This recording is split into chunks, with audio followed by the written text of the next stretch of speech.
Hi everyone, I'm GREYMOND. For over a decade now, I've been helping people recover from OCD. I've myself suffered and fully recovered from severe OCD, as have my clients. Today, I wanted to talk to you about feelings of guilt and shame that come along with harm OCD. You have to understand that these thoughts are not really coming from you. You are more overhearing these thoughts. So when they come in, when you hear them and you're like, oh my God, why would I have these thoughts? What does this mean about me? It means that you have OCD. That's what it means about you. And as a person who has OCD, part of it is these thoughts. You have to be, though, controlling your reaction. How are you reacting? When this thought comes in, what are you doing? If you are trying to fix the thought, trying to analyze the thought, trying to confess, trying to seek reassurance, Googling, you're doing the wrong things. So you're getting scared and you're doing the wrong things. There's nothing to feel guilty about. There's nothing to feel ashamed about. You have to just view it as a symptom. If you drop the ball and look at it as this is just a symptom, OCD can no longer play with you. But as long as you're participating in this game of back and forth, trying to defend yourself, trying to prove to yourself that you're not a bad person, as long as you're playing this game, the thoughts are going to get worse and worse and worse. There was a study where they asked people who didn't have OCD, do they get some of these thoughts that people with OCD normally have, including harm OCD? And the people who didn't have OCD also got the same thoughts. But when a person who doesn't have OCD get that thought, they're like, whatever, and they move on. Versus a person with OCD or who's about to develop OCD gets this thought, they're like, me? What does it mean? You create this whole whirlwind by your reaction to the thought. You reacted a lot, your brain took notice, it sent you the second thought, you also reacted a lot, then you Googled, you researched, on and on it went. So you have to change how you are reacting to the thought. It comes in, you feel like you have something to feel guilty about, you feel ashamed, you feel like you're a bad person, but you have to put that aside and view it. Yes, I have those feelings, but they're only a symptom. I'm not attributing it to myself. A good little trick is to name your OCD something. Like, this is Bob. Bob says all kinds of things. Has nothing to do with me. Just Bob.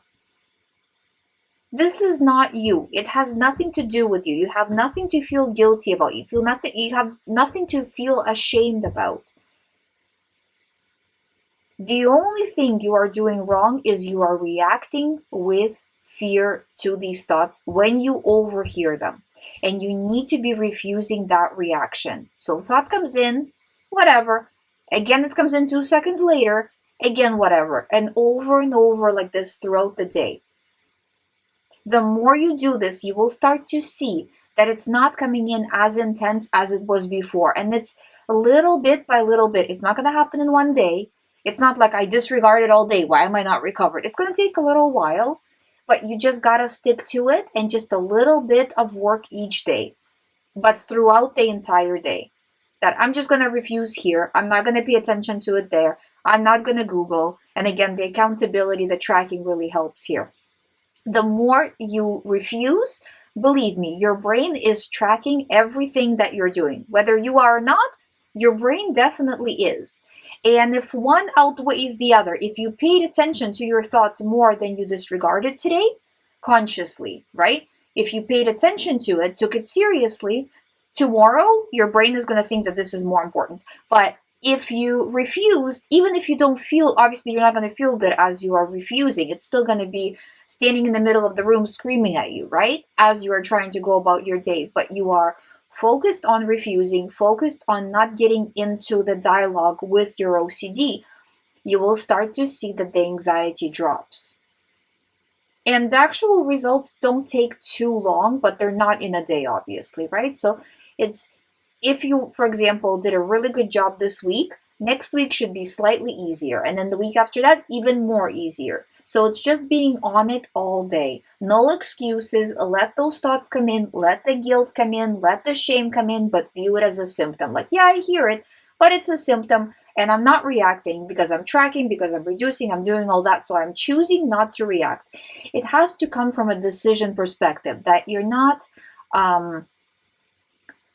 trying to achieve a feeling of not reacting. You're not trying to achieve a feeling of not feeling guilty or not feeling ashamed. You're making a conscious choice not to feel guilty and ashamed. Because there is nothing to feel guilty and ashamed of. This happened to you, not because of you. It happened to you. The only thing you did wrong is you reacted to the thoughts. And why did you react to the thoughts with fear? Because you didn't know what to do. Because you weren't trained in OCD recovery. So you did nothing wrong. You have nothing to feel bad about. You have to view it as a symptom. I hope this helps. Thank you for listening. If you would like to do one-on-one recovery program, all the information is on youhaveocd.com. You can sign up from there. Thank you for watching. I'll see you tomorrow.